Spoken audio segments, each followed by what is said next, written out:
go! Let's go! Super Mario 64, considered one of, if not the, greatest game of all time. One of the many games from the N64 to be considered the best. Graphically? Hell no. Mechanically? Hell yeah. But why? Why do these games, especially SM64, have such staying power even 25 years later? Well, obviously nostalgia.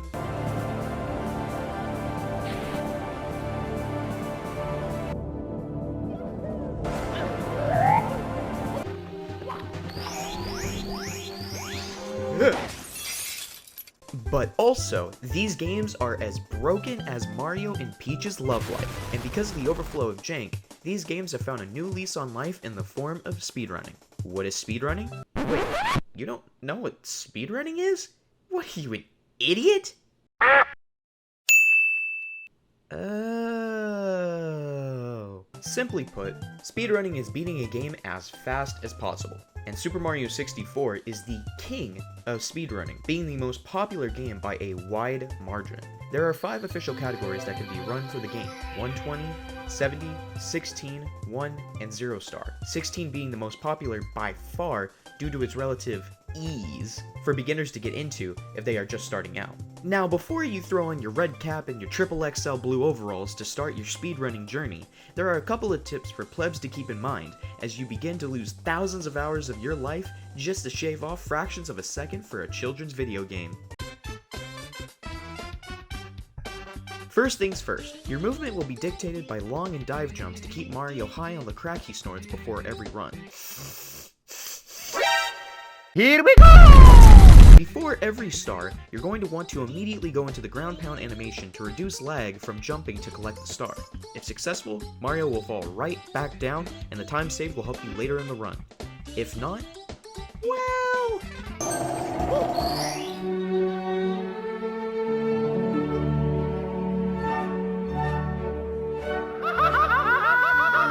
And lastly, Bowser throws. There are 3 sections where Bowser stands in the way of a good run, and good throws are a make or break for many runners if they whiff it. Dark World and Fire Sea require only 1 throw, while Bowser in the Sky needs 3 in order for you to complete the game. And if you thought that analog rolling for Tug of War in Mario Party 1 was going to destroy your hand, you have truly never known pain until you start Bowser throws for this game. Now that you're aware of the basic movement and impending carpal tunnel with Bowser throws, even getting good at these is not enough for a solid run. But fear not, dear idiots. For now, we get to discuss the real reason Super Mario 64 speedrunning is goated. The glitches in SM64 are what make this game as popular as it is. Not only are some of these exploits pretty simple to follow with proper practice, but they are entertaining as hell to watch. But the more entertaining a glitch is to witness as a viewer, the more soul-draining it is for a runner to perform. Going into detail for each and every one of the numerous glitches that go into these runs would take forever. So I'm just only going to highlight the most famous examples, and basically the ones that people really only care about. Right off the bat, as soon as you rise from the ground like Jesus onto the doorstep of Peach's castle,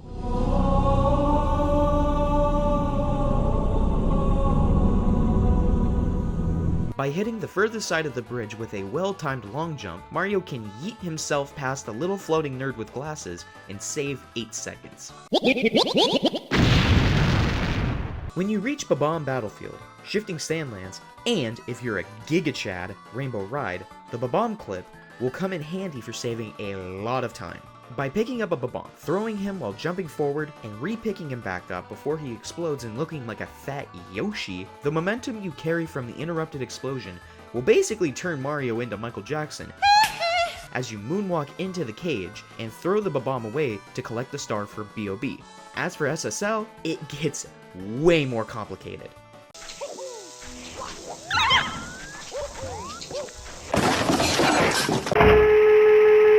With slightly more setup required for this trick, Mario tries to defy the laws of physics and uses Big Nose to grab the star stuck in the wall in Whomp's Fortress. There are actually a couple of methods to get this star. There's the standard setup, where you can follow these specific moves to place yourself and the camera in the perfect position to run off and grab the star with almost 100% accuracy. There's also texture, where you can just line yourself up wherever the hell this spot is, and run off and get the star with slightly less guarantee as standard. Both of these setups provide greater odds to grab the star, but they also take some time. So technically, the fastest way to get the star is what I like to call the Flintstones method.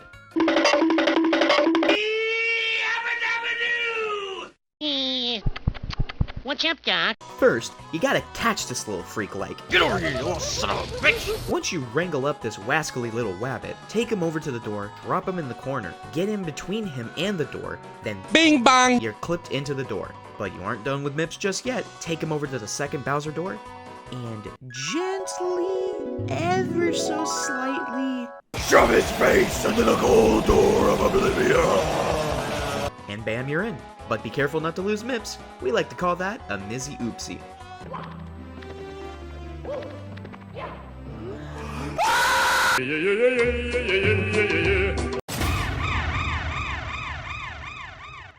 This trick is the bane of any 120 speedrunners chat on Twitch, because on one hand, this incredible trick could save upwards to 50 seconds on any given run.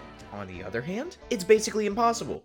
Like, straight up, it is the most difficult thing to pull off in the entire history of this game. Just look at this monstrosity.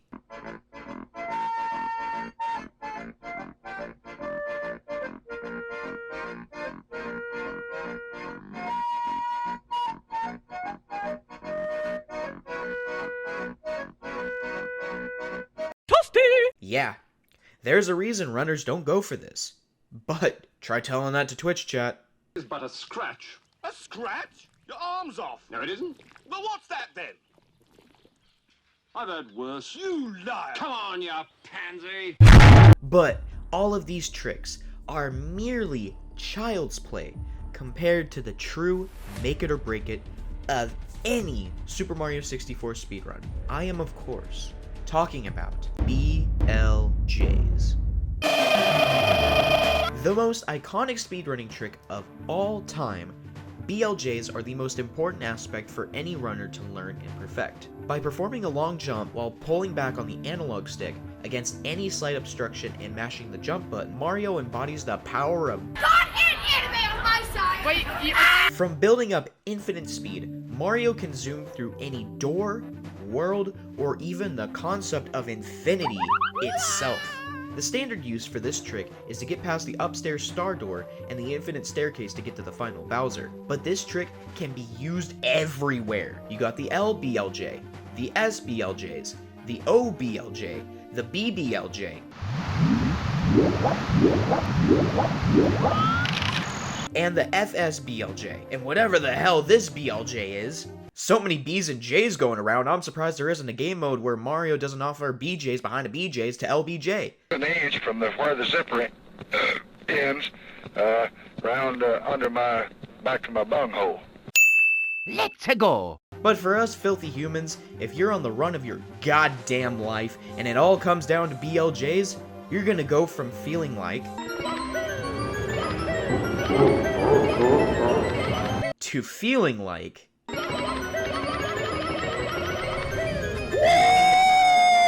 Yeah, baby! That's what I've been waiting for! That's what it's all about! Woo! So there you go, you idiots. Now you're ready to get into the exciting world of Super Mario 64 speedrunning and compete with the thousands of runners for this amazing game. And if my half-assed explanations weren't in-depth enough for you, please consider following any of these great top runners and looking into the description of this video to follow way more detailed explanations to do a lot of these tricks. Also, hey, consider subscribing to the channel and dropping a like on this video for more 4Idiots content. Till next time, thank you for watching.